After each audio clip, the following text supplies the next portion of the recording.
ప్రభువు నామానికి స్తోత్రం. ప్రతిరోజు వినడం ద్వారా ఒక సంవత్సరానికి బైబిల్ చదవడానికి ఈ ఛానల్ సహాయపడుతుంది. Please subscribe and support. హృదయపూర్వక ధన్యవాదాలు. నేటి వేద భాగం ఇప్పుడు tune in, Spotify, Amazon music మరియు యూట్యూబ్ మ్యూజిక్ లో కూడా అందుబాటులో ఉంది. Please follow us. ఆదికాండము 45వ అధ్యాయము. అప్పుడు యోసేపు తన యొద్ద నిలిచిన వారందరి ఎదుట తన్ను తాను అణుచుకొన జాలక, నా యొద్ద నుండి ప్రతి మనిషిని వెలుపలికి పంపివేయుడని బిగ్గరగా చెప్పెను. యోసేపు తన సహోదరులకు తన్ను తాను తెలియజేసుకున్నప్పుడు ఎవరునూ అతని యొద్ద నిలిచియుండలేదు. అతడు ఎలుగెత్తి ఏడ్వగా ఐగుప్తీయులను ఫరో ఇంటి వారును వినిరి.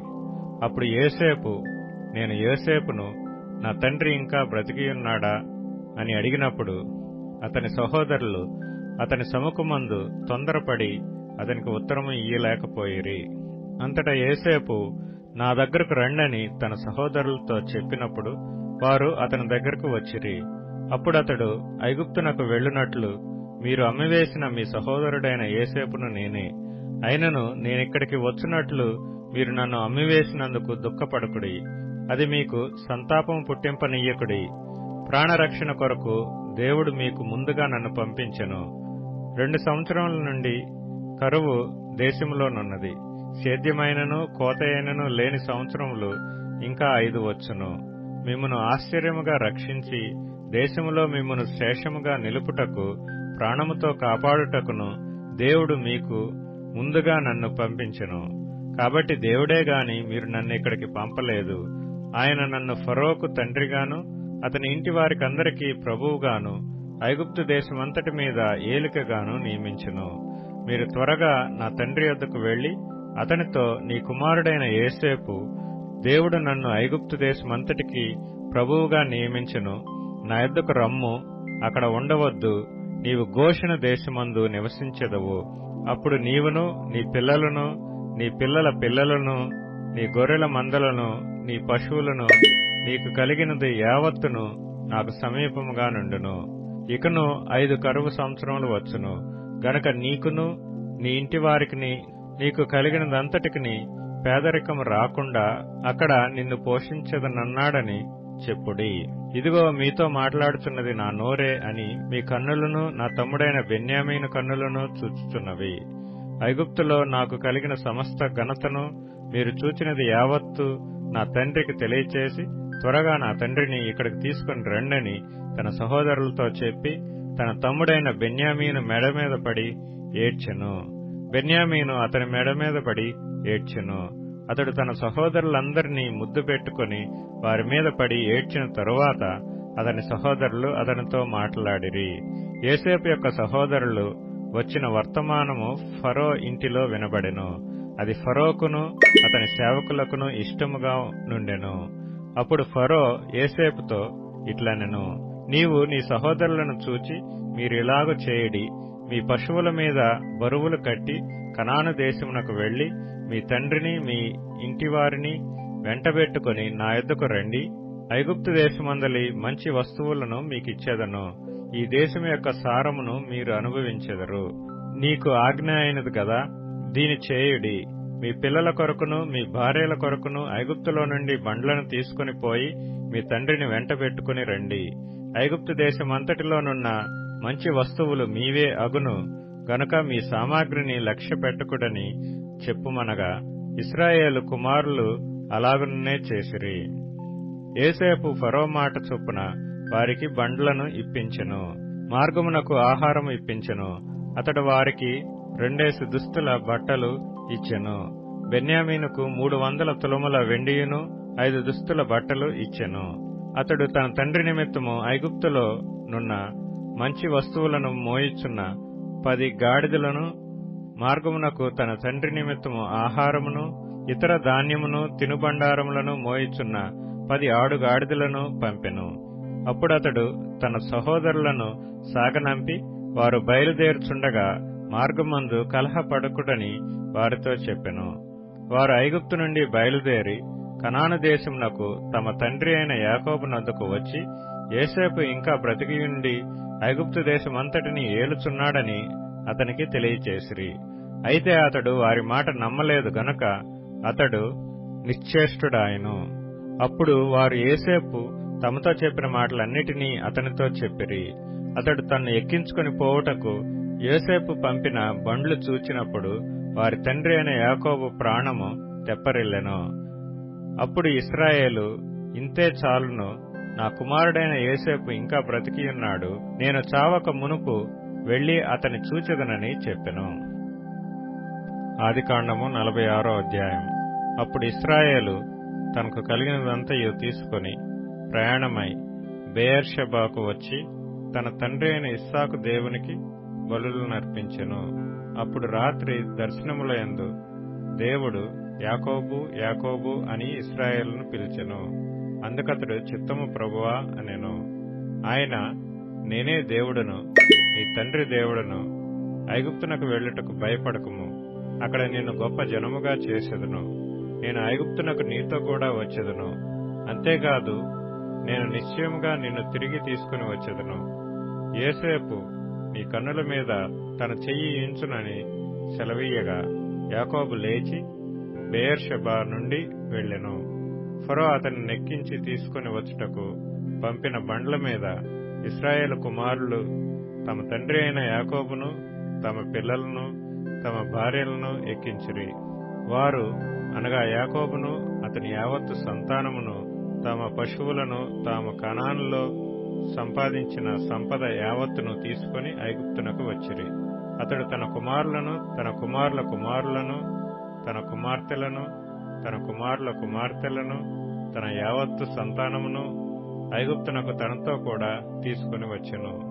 యాకోబును అతని కుమారులను ఐగుప్తునకు వచ్చిరి. ఇశ్రాయేలు కుమారుల పేర్లు ఇవే. యాకోబు జ్యేష్ఠ కుమారుడు రూబేను.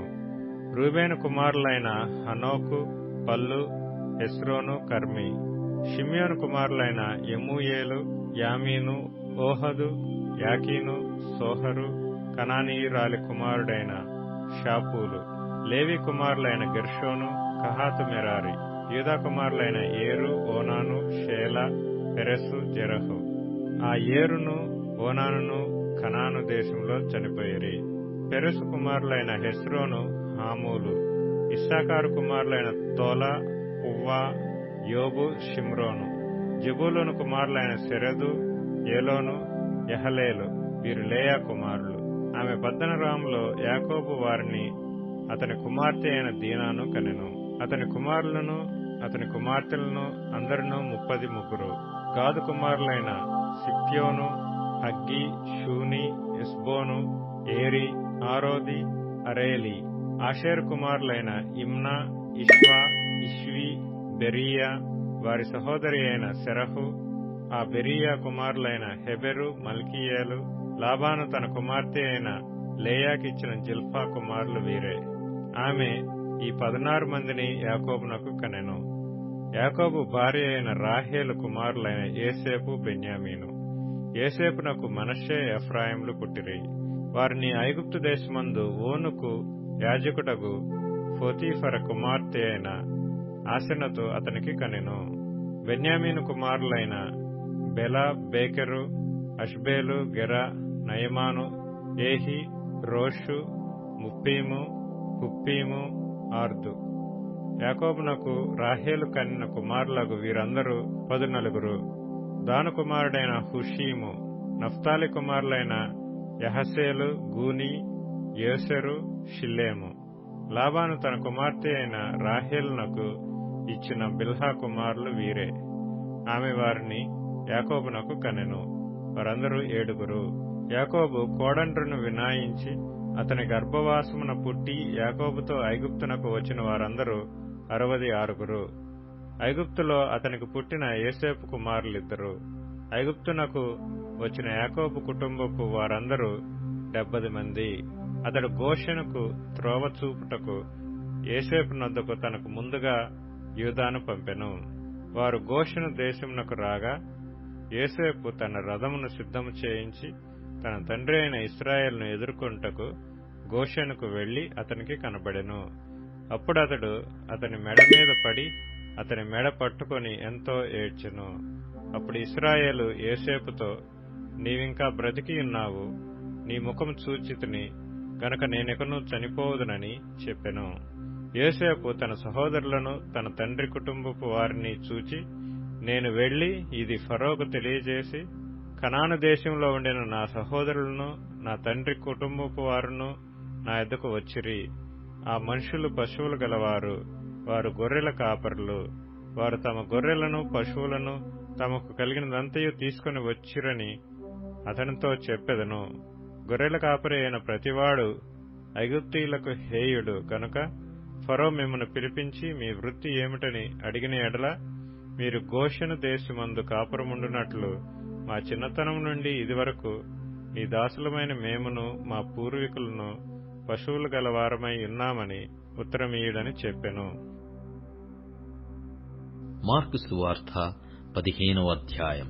ఉదయము కాగానే ప్రధాన యాజకులను, పెద్దలను, శాస్త్రులను, మహాసభ వారందరూ కలిసి ఆలోచన చేసి యేసును బంధించి తీసుకునిపోయి పిలాతునకు అప్పగించిరి. పిలాతు, యూదుల రాజువు నీవేనా అని ఆయనను అడగగా, ఆయన నీవన్నట్టే అని అతనితో చెప్పెను.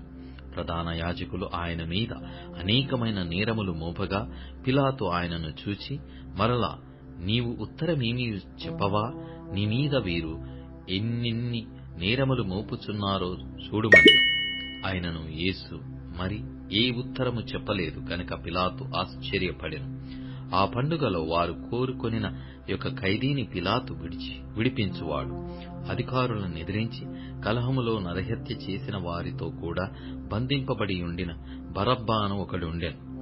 జనులు గుంపుగా కూడివచ్చి అతడు అదివరకు తమకు చేయుచు వచ్చిన ప్రకారము చేయవలెనని అడుగగా, ప్రధాన యాజకులు అసూయ చేత యేసును అప్పగించిరని పిలాతు తెలుసుకొని, నేను యూదుల రాజును మీకు విడుదల చేయగోరుచున్నారా అని అడిగాను. అతడు బరబ్బాను తమకు విడుదల చేయవలెనని జనులు అడుగుకొనున్నట్లు ప్రధాన యాజకులు వారిని ప్రేరేపించిరి. అందుకు పిలాతు, అలాగైతే యూదుల రాజుని మీరు చెప్పు, వాని నేనేమి చేయుదునని మరలా వారిని అడిగాను. వారు వానిని సిలువ వేయమని మరలా కేకలు వేసిరి. అందుకు పిలాతు, ఎందుకు అతడే చెడు కార్యము చేసెనని వారిని అడగగా, వారు వానిని సిలువ వేయుమని మరీ ఎక్కువగా కేకలు వేసిరి. పిలాతు జనసమూహమును సంతోషపెట్టుటకు మనస్సు గలవాడై వారికి బరబ్బాను విడుదల చేసి యేసును కొరడాలతో కొట్టించి సిలువ వేయనప్పగించెను.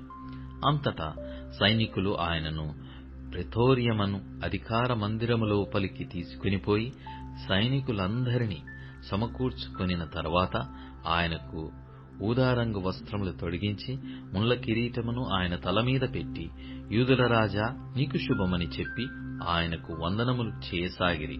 మరియు రెల్లుతో ఆయన తలమీద కొట్టి ఆయన మీద ఉమ్మివేసి మోకాళ్ళూని ఆయనకు నమస్కారము చేసిరి. వారు ఆయనను అపహసించిన తరువాత ఆయన మీదనున్న ఊదారంగు వస్త్రము తీసివేసి ఆయన బట్టలాయనకు తొడిగించి ఆయనను సిలువ వేయుటకు తీసుకునిపోయిరి. కురేనీయుడైన సీమోనను ఒకడు పల్లెటూరు నుండి వచ్చి ఆ మార్గమున పోవుచుండగా ఆయన సిలువను మోయుటకు అతనిని బలవంతము చేసిరి. అతడు అలెగ్జాంద్రునకు రూపునకు తండ్రి. వారు గొల్గొతా అనబడిన చోటునకు ఆయనను తీసుకుని వచ్చిరి. గొల్గొతా అనగా కపాల స్థలమని అర్థము. అంతటా బోలము కలిపిన ద్రాక్షారసము ఆయనకిచ్చిరి, కాని ఆయన దాని పుచ్చుకొనలేదు. వారాయనను సిలువ వేసి ఆయన వస్త్రముల భాగము ఎవనికి రావలెనో చీట్లు వేసి వాటిని పంచుకొనిరి. ఆయనను సిలువ వేసినప్పుడు పగలు 9 గంటలాయెను. మరియు యూదుల రాజైన యేసు అని ఆయన మీద మోపబడిన నేరమును వ్రాసి పైగానుంచిరి. మరి కుడివైపున ఒకనిని, ఎడమవైపున ఒకనిని, 2 బందిపోటు దొంగలను ఆయనతో కూడా సిలువ వేసిరి. అప్పుడు ఆ మార్గమున వెలుచున్న వారు తమ తలలూచుచు, ఆహా, దేవాలయమును పడగొట్టి 3 దినములలో కట్టువాడా, సిలువ మీద నుండి దిగి నిన్ను నీవే రక్షించుకొనుమని చెప్పి ఆయనను దూషించిరి. అట్లు శాస్త్రులను ప్రధాన యాజకులను అపహాస్యము చేయుచు, వీడితరులను రక్షించెను, తన్ను తాను రక్షించుకొనలేడు. ఇశ్రాయేలు రాజుగు క్రీస్తు ఇప్పుడు సిలువ మీద నుండి దిగి రావచ్చును, అప్పుడు మనము చూచి నమ్ముదమని ఒకరితో ఒకరు చెప్పుకొనిరి. ఆయనతో కూడా సిలువ వేయబడిన వారును ఆయనను నిందించిరి. మధ్యాహ్నము మొదలుకొని 3 గంటల వరకు ఆ దేశమంతటను చీకటి కమ్మెను. 3 గంటలకు యేసు ఎలోయి ఎలోయి లామా సబక్తానీ అని బిగ్గరగా కేకవేసెను. ఆ మాటలకు నా దేవా నా దేవా నన్నెందుకు చేయి విడిచితివని అర్థము. దగ్గర నిలిచిన వారిలో కొందరు ఆ మాటలు విని అదిగో ఏలియాను పిలుచుతున్నాడనిరి. ఒకడు పరిగెత్తిపోయి ఒక స్పాంజి చిరికాలో ముంచి రెల్లును తొలగించి ఆయనకు త్రాగనిచ్చి తాలుడి ఏలియా విని దింపవచ్చునేమో చూతుమనెను. అంతట యేసు గొప్ప కేక వేసి ప్రాణము విడిచెను. అప్పుడు దేవాలయపు తెర పైనుండి క్రింది వరకు రెండుగా చినిగెను. ఆయన కెదురుగా నిలిచియున్న శతాధిపతి ఆయన ఇలాగు ప్రాణము విడుచుట చూచి నిజముగా ఈ మనుష్యుడు దేవుని కుమారుడే అని చెప్పెను. కొందరు స్త్రీలు దూరము నుండి చూచుచుండిరి. వారిలో మగ్దలేని మరియయు, చిన్న యాకోబు, యోసే అను వారి తల్లి అయిన మరియయు, సలోమేయు ఉండిరి. ఆయన గలిలీలో ఉన్నప్పుడు వీరాయనను వెంబడించి ఆయనకు పరిచారం చేసిన వారు. వీరు కాక ఆయనతో యెరూషలేమునకు వచ్చిన ఇతర స్త్రీలనేకులును వారిలో ఉండిరి. ఆ దినము సిద్ధపరచు దినము అనగా విశ్రాంతి దినమునకు పూర్వదినము గనక సాయంకాలమైనప్పుడు అరిమతయి యోసేపు తెగించి పిలాతునొద్దకు వెళ్లి యేసు దేహము తనకిమ్మని అడిగెను. అతడు ఘనత వహించిన యొక్క సభ్యుడు, దేవుని రాజ్యము కొరకు ఎదురుచూచువాడు. పిలాతు ఆయన ఇంతలోనే చనిపోయేనా అని ఆశ్చర్యపడి ఒక శతాధిపతిని తన యొద్దకు పిలిపించి ఆయన ఇంతలోనే చనిపోయేనా అని అతనిని అడిగాను. శతాధిపతి వలన సంగతి తెలుసుకొని యోసేపునకు ఆ శవమునప్పగించాను. అతడు నారబట్ట కొని ఆయనను దింపి ఆ బట్టతో చుట్టి బండలో తొలిపించిన సమాధి యందు ఆయనను పెట్టి ఆ సమాధి ద్వారమునకు రాయి పొర్లించాను. మగ్దలేని మరియయు, యోసే తల్లి అయిన మరియయు ఆయన ఉంచబడిన చోటు. మార్కు సువార్త 16వ అధ్యాయం. విశ్రాంతి దినము గడిచిపోగానే మగ్దలేని మరియయు, యాకోబు తల్లి అయిన మరియయు, సలోమేయు వచ్చి ఆయనకు పూయవలెనని సుగంధర ద్రవ్యములు కొనిరి.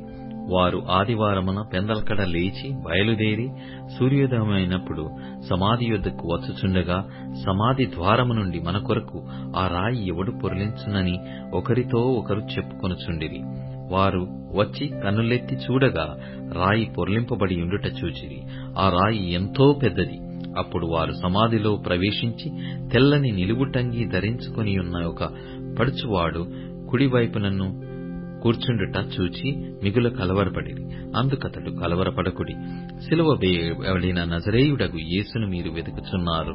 ఆయన లేచియున్నాడు, ఇక్కడ లేడు. వారు ఆయనను ఉంచిన స్థలము చూడుడి. మీరు వెళ్లి ఆయన మీకంటే ముందుగా గలిలయలోనికి వెళ్ళుచున్నాడనియు ఆయన మీతో చెప్పినట్టు అక్కడ మీరు ఆయనను చూతురనియు ఆయన శిష్యులతోనూ పేతురుతోనూ చెప్పుడనెను. వారు బయటకు వచ్చి విస్మయమొంది వణుకుచు సమాధి యొద్ద నుండి పారిపోయిరి. వారు భయపడినందున ఎవనితో ఏమీ చెప్పలేదు. ఆదివారము తెల్లవారినప్పుడు యేసు లేచి తాను 7 దయ్యములను వెళ్లగొట్టిన మగ్దలేని మరియకు మొదట కనబడెను.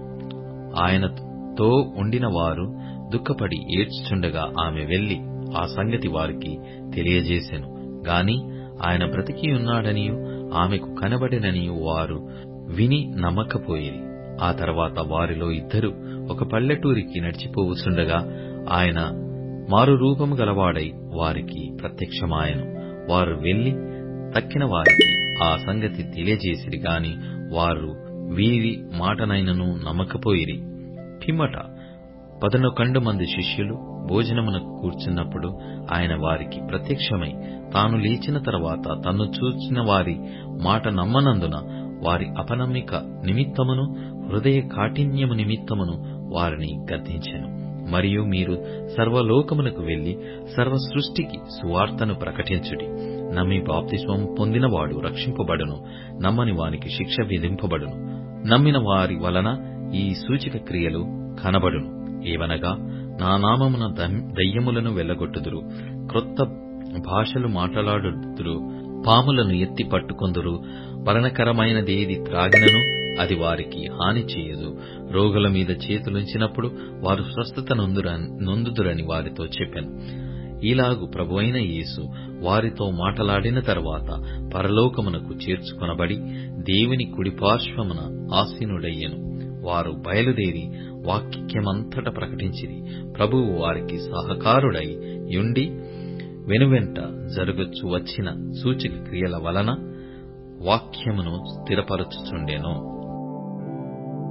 కీర్తనల గ్రంథం 23వ కీర్తన. యెహోవా నా కాపరి, నాకు లేమి కలుగదు. పచ్చిక గల చోట్లను ఆయన నన్ను పరుండజేయుచున్నాడు. శాంతికరమైన జలముల యొద్ద నన్ను నడిపించుచున్నాడు. నా ప్రాణమునకు ఆయన సేదదీర్చుచున్నాడు. తన నామమును బట్టి నీతి మార్గములలో నన్ను నడిపించుచున్నాడు. గాఢాంధకారపు లోయలో నేను సంచరించినను ఏ అపాయమునకు భయపడను. నీవు నాకు తోడైయుందువు. నీ దుడ్డుకర్రయు నీ దండమును నన్ను ఆదరించును. నా శత్రువుల ఎదుట నీవు నాకు భోజనము సిద్ధపరచుదువు. నూనెతో నా తల అంటియున్నావు.